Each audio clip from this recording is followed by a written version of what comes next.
क्या वैज्ञानिकों को मिल चुका है अंटार्कटिका की बर्फ के नीचे सदियों से दबा हुआ शहर अटलांटिस?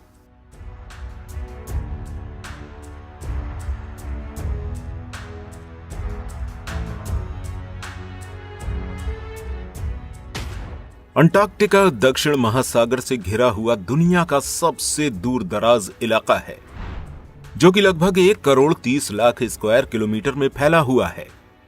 दोस्तों, इस जगह धरती का 20% से भी ज्यादा ताजा पानी मौजूद है। इस जगह का कोई टाइम जोन नहीं है। यहां हर समय हड्डियों को गला देने वाली ठंड देखने को मिलती है। इसके अलावा यहां की पॉपुलेशन 0 है।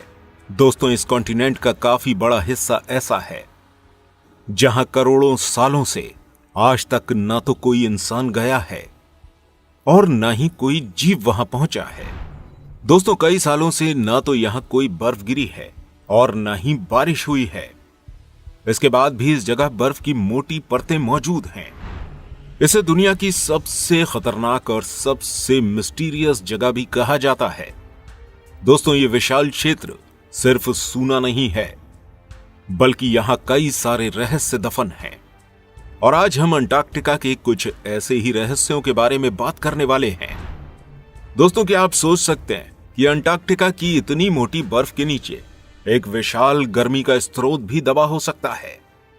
क्योंकि अभी हाल ही में वैज्ञानिकों ने रडार मैपिंग करके लंदन के आकार से भी ज्यादा बड़ा एक ऐसा हिस्सा पाया है यहां, जो कि लगातार गर्मी निकाल रहा है। यह इतना ज्यादा पावरफुल है कि अपनी गर्मी से नीचे की बर्फ को पिघलाता जा रहा है। इस गर्मी की वजह से बर्फ के अंदर ही अंदर विशाल झीलें और नदियां बनती जा रही हैं। सोचने वाली बात यह है कि आखिर अंटार्कटिका की इस बर्फ के नीचे यह गर्मी कहां से आ रही है। वैज्ञानिकों का इस बारे में कहना है कि यह गर्मी का स्रोत आज का नहीं, बल्कि लाखों सालों से एक्टिव हो सकता है और हमें इसके बारे में अब पता चला हो। कई सारे लोगों का मानना है कि यह कोई लॉस्ट सिटी का प्रमाण हो सकता है। यह सिविलाइजेशन बर्फ के नीचे भूतापीय ऊर्जा का उपयोग कर रही होगी। सोचने वाली बात यह है कि क्या यह शहर अटलांटिस का शहर है? दोस्तों, यह एक ऐसा शहर था जो एडवांस टेक्नोलॉजी से भरा था। इसलिए बहुत से लोगों का यह भी कहना है कि यह कोई अटलांटिस का पावर सेंटर हो सकता है, जो कि जमीन के नीचे पृथ्वी की जियोथर्मल एनर्जी से एनर्जी गेन कर रहा हो। इसके बारे में दोस्तों अभी पूरी तरह से कुछ नहीं कहा जा सकता।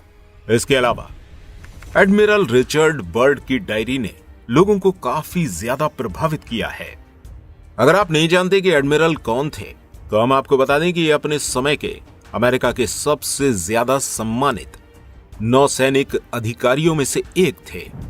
1940 में उन्होंने एक ऑपरेशन की शुरुआत करी, जिसे ऑपरेशन हाई जंप के नाम से जाना जाता था।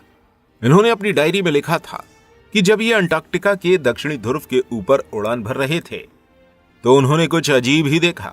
उन्होंने बर्फ के नीचे एक बहुत बड़ा खुला हुआ रास्ता देखा। यह रास्ता देखने में ऐसा लग रहा था जैसे कि पृथ्वी के अंदर जा रहा है। और जब वो इस रास्ते के अंदर गए, तो उन्होंने देखा कि यहां का माहौल कुछ और ही था। यहां बर्फ ना होकर हरे भरे इलाके मौजूद थे, जहां नदियां बह रही थीं और यहां का मौसम भी काफी ज्यादा सुहावना था। उन्होंने लिखा कि ये वो अंटार्कटिका कॉन्टिनेंट नहीं था जिसके बारे में दुनिया जानती थी। ये एक छुपी हुई दुनिया थी जो बर्फ से ढकी पड़ी थी। और इससे भी ज्यादा हैरानी की बात यहां के निवासी थे। एडमिरल ने यहां एक बहुत ही ज्यादा एडवांस सिविलाइजेशन को देखा और उन्होंने इसका नाम अपनी किताब में मास्टर्स रखा।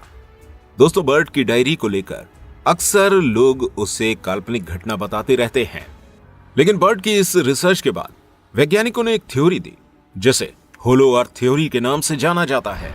यानी कि कुछ वैज्ञानिकों का यह भी मानना है कि हमारी पृथ्वी अंदर से खोखली है और इसके अंदर भी एक दुनिया बसी हो सकती है। कई सारे वैज्ञानिक इस थ्योरी को सच भी मानते हैं।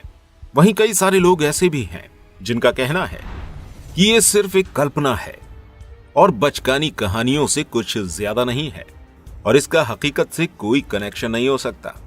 दोस्तों, हम प्राचीन समय से ही दुनिया भर के लोगों से पृथ्वी के अंदर बसे हुए एडवांस सिविलाइजेशन की कहानियां सुनते आ रहे हैं। एडमिरल की मुलाकात पृथ्वी के अंदर रहने वाले जिन मास्टर से हुई थी। उनका कहना था कि परमाणु हथियारों का इस्तेमाल पृथ्वी के लिए सही नहीं है। तो क्या इसका मतलब इन न्यूक्लियर वेपन्स के इस्तेमाल से हम इंसानों के साथ साथ पृथ्वी के अंदर रहने वाले उन जीवों को भी खतरा है जो हमारी दुनिया से छुपे हुए हैं? क्या हमारी पृथ्वी पर होने वाले ब्लास्ट का असर पृथ्वी के अंदर रहने वाली सिविलाइजेशन पर भी पड़ सकता है? इसके अलावा अक्सर लोग जिन यूएफओस को देखने का दावा करते हैं, क्या वो यही एडवांस सिविलाइजेशन है जो हमारी पृथ्वी के नीचे रहती है और समय समय पर पृथ्वी से बाहर आकर हम इंसानों की एक्टिविटीज पर गौर करती है ताकि हमारी वजह से उन्हें कोई नुकसान न पहुंचे? दोस्तों, आपको क्या लगता है इसके बारे में? क्या हमारी पृथ्वी अंदर से वाकई में होलो है और वहां हम इंसानों से भी ज्यादा अक्लमंद लोग मौजूद हो सकते हैं, या फिर ये सिर्फ काल्पनिक कहानियों के अलावा कुछ और नहीं है?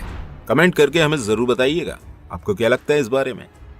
तो दोस्तों, उम्मीद करते हैं आपको वीडियो अच्छी लगी होगी। अगर आपको वीडियो पसंद आई है तो इस वीडियो को लाइक और शेयर जरूर कीजिएगा और ऐसी और इंटरेस्टिंग वीडियोस देखने के लिए हमारे चैनल को सब्सक्राइब करना बिल्कुल मत भूलिएगा।